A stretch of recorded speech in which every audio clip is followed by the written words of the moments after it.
Hi, my name is Alex. I'm a career counselor at AU, and today I'm going to be talking about the STAR method and interviewing.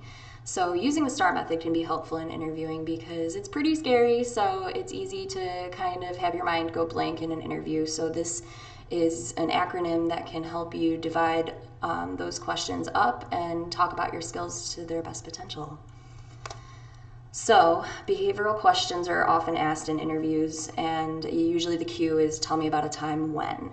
So, that's your cue to start thinking about the STAR method. So, we break down the situation, the task, the action, the results, and the takeaway if you choose to add a takeaway. The interviewers really just want to know what you learned through your experiences and how you applied what you learned. We're going to go through a little bit of an example here with the question, tell me about a time that you solved a problem with a tight timeline. So again, we're going to be using the STAR method, so we're going to break down the situation. So set the context for your story. You want to be specific enough to give the interviewer context, but be concise enough to keep their attention. So in this scenario, you can see that the person was a part of a team of 3. They said that they were in a biology class. They gave a 30-minute presentation, and then they talked about it was broken down into 3 segments and gave a little bit of information about what their project was on.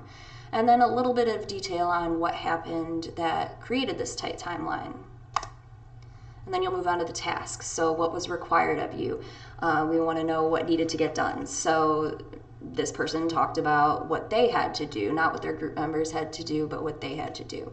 And again, they were specific in talking about what they had to prepare and even the research or even the technology that they used to present their results. And then you'll move into the activity, so what you actually did. Not what you might have done, but what you actually did. And again, we want to keep the focus on you and what you did. So this person prepared the documents for their part of the portion of the presentation, and then they had to pick up extra parts from their absentee member. And then they discussed how they worked with the remaining team member to finalize the YouTube video. And the result, how did it play out? What happened? So in this, it almost went flawlessly, so it doesn't have to be perfect, but they had a better result that they anticipated. So they ended it on a positive note in that they were featured at the Undergraduate Research Symposium. So ending on a positive note can create some impact. So it's helpful to even talk about what you learned in that situation. Since interviewing is so scary, we offer mock interviews that can help you prepare for some of these tough questions that might be asked, and it'll allow you to kind of shake off some of the nerves before the big interview. So if you ever want to schedule those, you can do so at Handshake, or you can email our career account listed in the slide. Thanks for listening to me today, and I hope the STAR method really helps you in the future.